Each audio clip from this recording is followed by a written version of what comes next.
Baik, terima kasih. Apakah suara saya sudah masuk? Bagus, Ibu. Oke, baik. Mohon izin untuk share screen.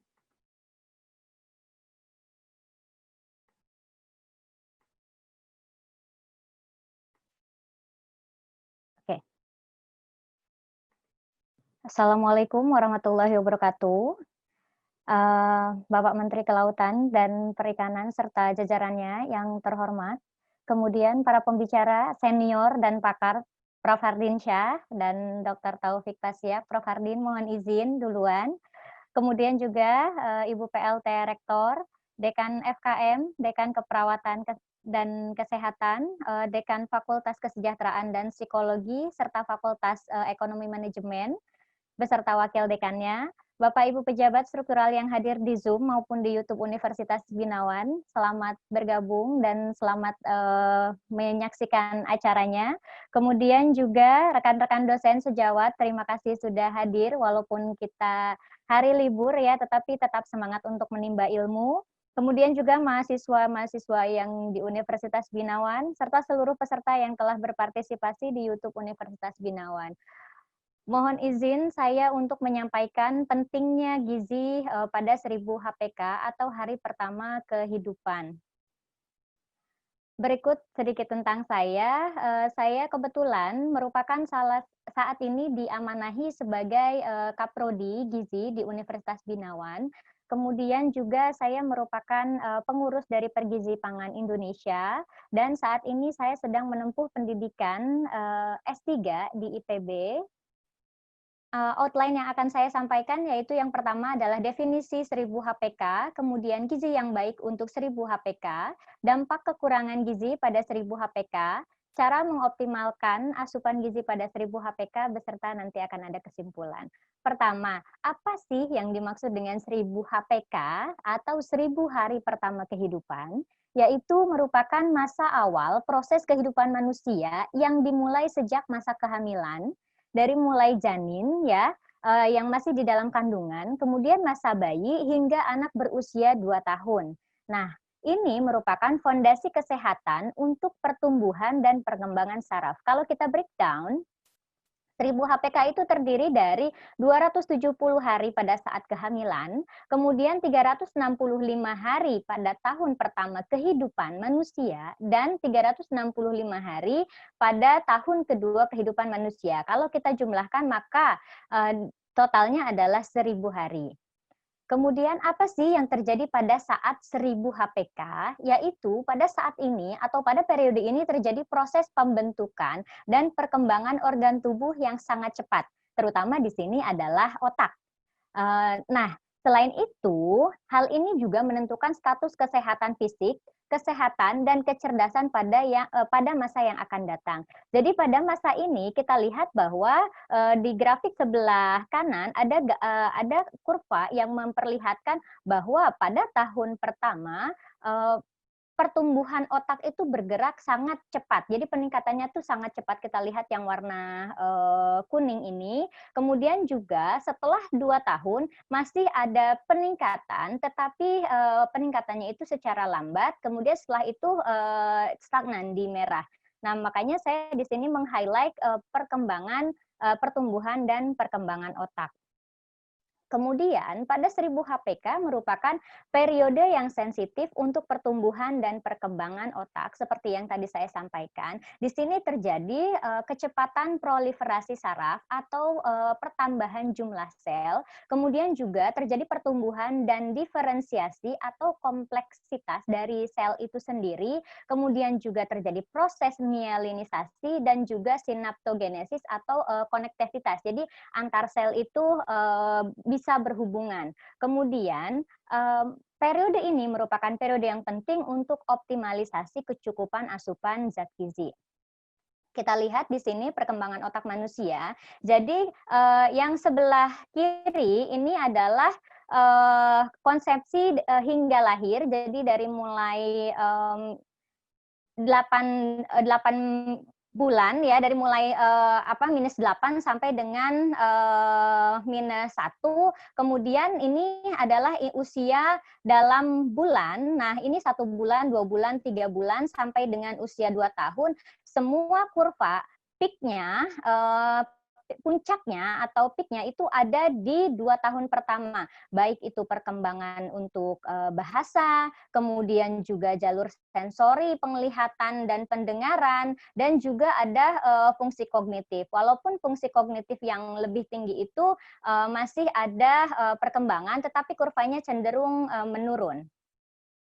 Mengapa 1000 HPK ini menjadi penting? Karena ternyata gangguan yang terjadi pada periode ini, terutama kurangnya asupan zat gizi, akan berdampak pada kelangsungan hidup dan tumbuh kembang anak yang sifatnya permanen atau irreversible, dan sifatnya juga akan jangka panjang dan lebih sulit untuk diperbaiki setelah anak usia 2 tahun. Jadi memang usia 2 tahun ini merupakan periode emas dari kehidupan manusia. Kita lihat di sini ada, 2 gambar, yang sebelah kiri adalah bentuk sel otak balita, yang normal atau status gizinya normal, sementara yang sebelah kanan adalah, balita yang, sel otak yang kurang gizi. Jadi ini sel otak balita yang kurang gizi.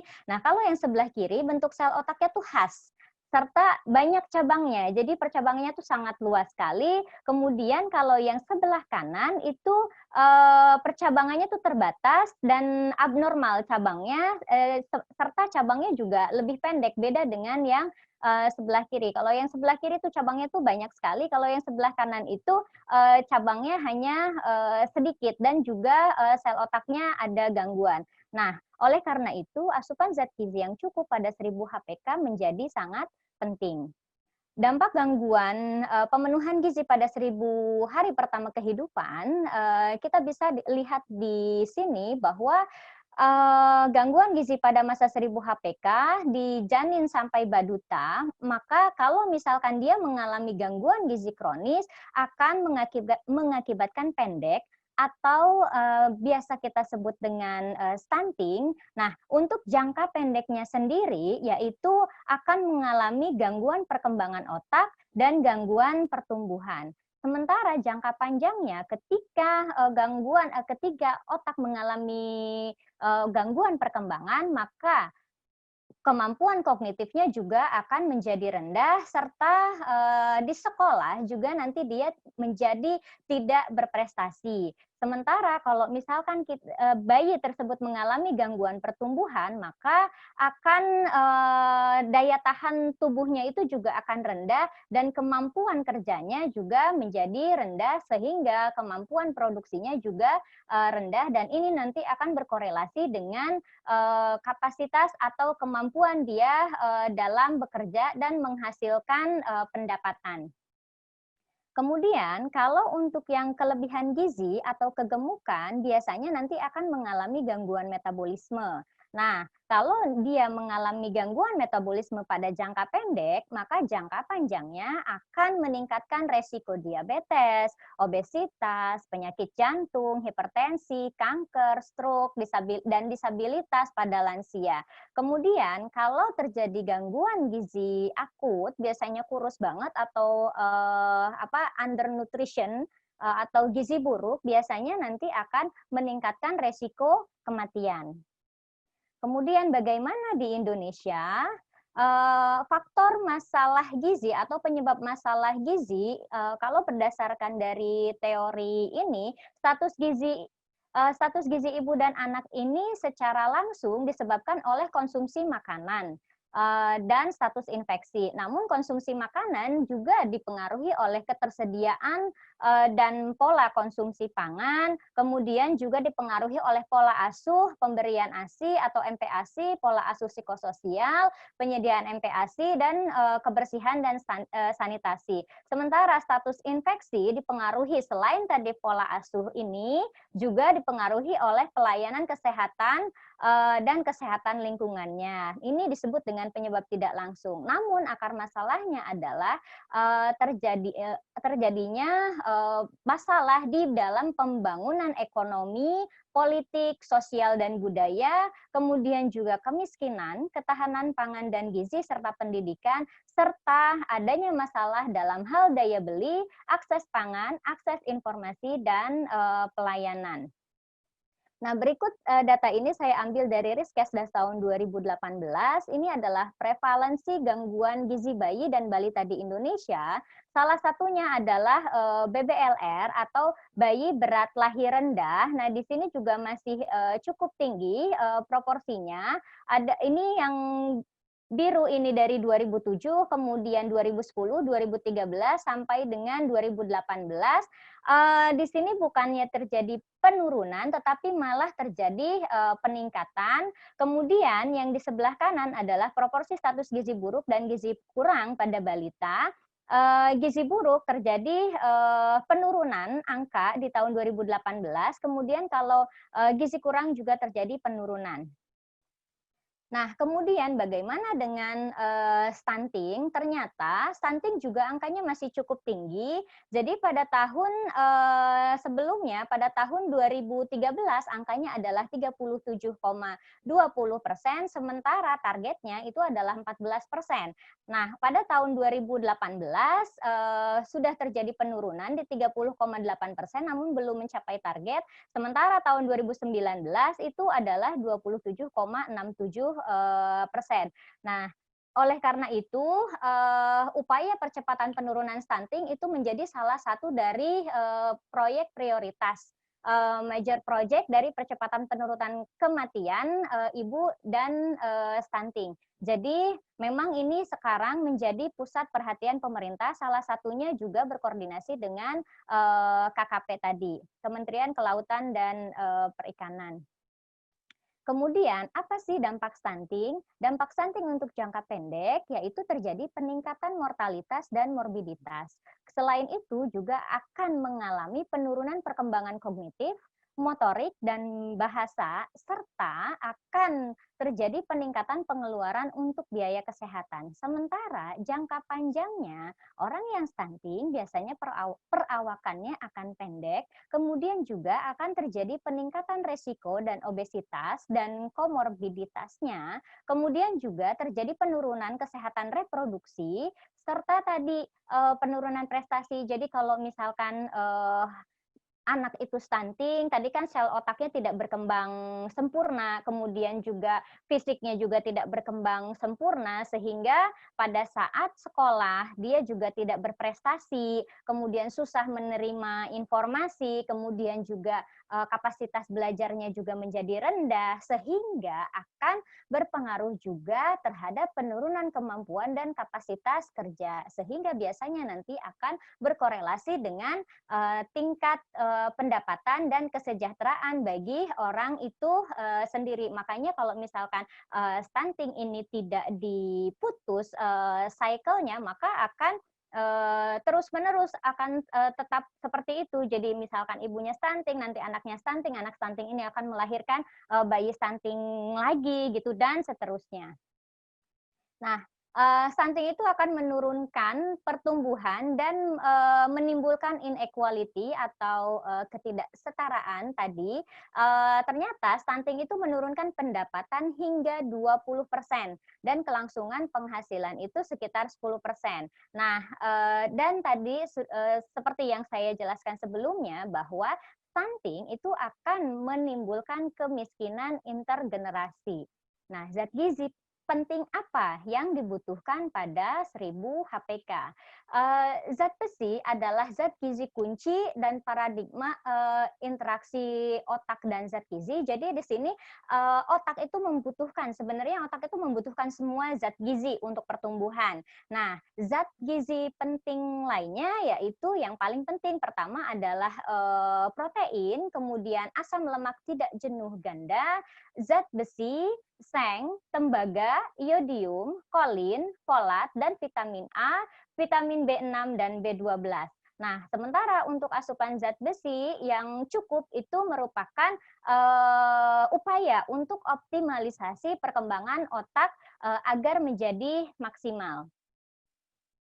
Nah, kekurangan zat besi adalah kekurangan zat gizi yang paling umum terjadi di dunia. Seperti ini ada data bahwa secara global diperkirakan sebanyak 47% atau 293 juta anak usia prasekolah dan 42% atau sekitar 56 juta wanita hamil menderita anemia dengan sekitar setengahnya disebabkan oleh kekurangan gizi. Jadi cukup tinggi kekurangan zat besi di dunia, termasuk di Indonesia juga.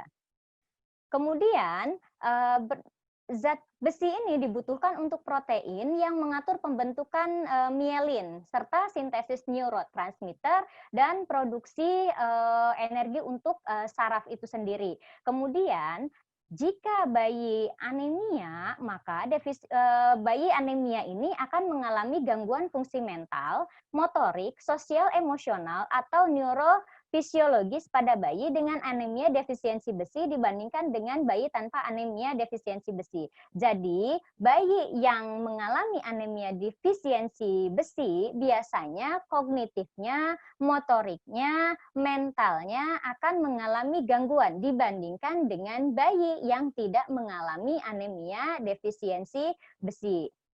Bagaimana cara mengoptimalkan asupan gizi pada 1000 HPK?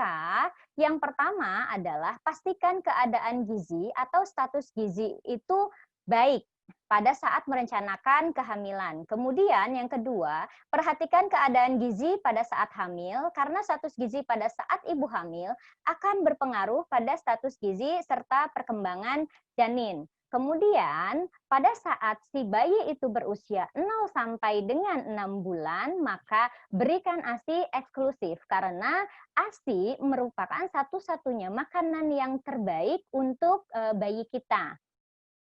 Nah, kemudian pada saat bayi kita berusia 6 sampai 12 bulan, apa yang harus kita lakukan? Yaitu berikan MPASI secara bertahap, baik bentuk, frekuensi, jenis, dan jumlahnya sesuai dengan usia anak pada usia di 6 sampai 12 bulan tersebut. Kemudian kenalkan makanan keluarga secara bertahap pada anak usia 1 sampai 2 tahun. Jadi usia 1 sampai 2 tahun anak itu sebaiknya dikenalkan pada makanan keluarga. Jadi jangan tetap diberikan makanan pabrik ya, makanan yang bubur-bubur instan gitu. Jadi mulailah kenalkan dengan makanan yang sehari-hari kita makan ya, tentunya dengan memperhatikan kualitas dari makanan tersebut. Kemudian juga berikan ASI hingga anak 2 tahun. Usahakan bagi para ibu-ibu yang memiliki anak untuk menyusui hingga bayi tersebut 2 tahun.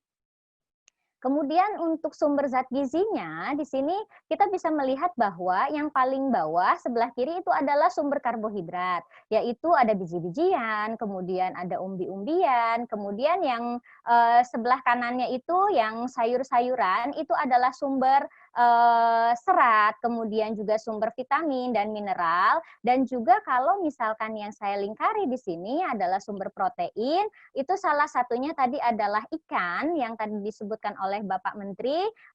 Ikan adalah salah satu sumber protein yang baik dan murah untuk dikonsumsi selain telur ya Pak ya, karena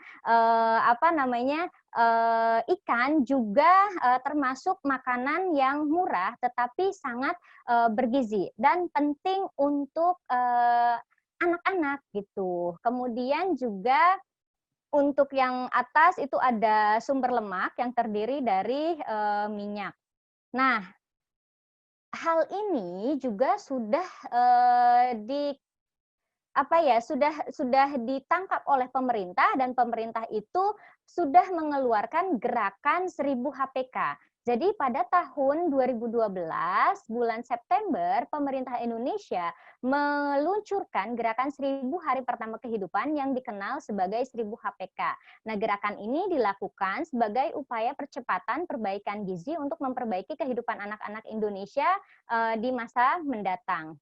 Kesimpulannya adalah 1000 hari pertama kehidupan merupakan periode terpenting bagi manusia.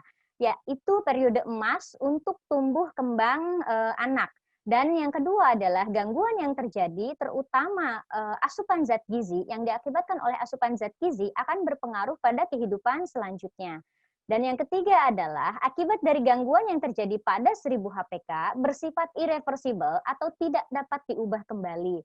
Sehingga intervensi gizi pada 1000 HPK merupakan peluang terbaik untuk mengoptimalkan gizi bangsa.